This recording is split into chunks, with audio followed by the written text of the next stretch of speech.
Brazil's Supreme Court's approved compulsory vaccination against the president's wishes and will impose fines and ban citizens from public places then.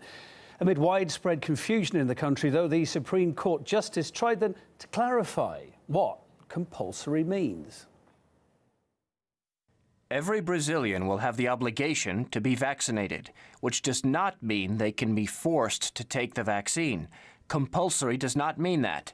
Compulsory means that any non-compliance will lead to a penalty. If you don't want to be treated, you have the right not to be treated. If I decide, for example, not to do chemotherapy and to die, it's my problem. And we in the federal government have already made clear that the vaccine will be offered to everyone, but those who do not want to take it don't have to.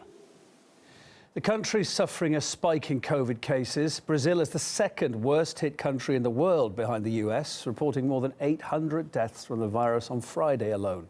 We asked Brazilians direct then what they thought about compulsory vaccination.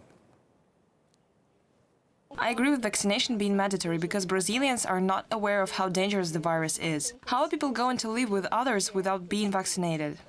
I don't agree with making it mandatory because everyone has to make their own decision about taking the vaccine or not.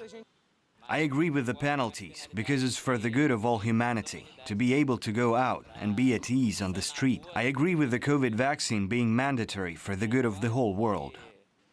I believe there has to be a middle way that everyone understands the importance of the vaccine and how it can help us, but without it being mandatory.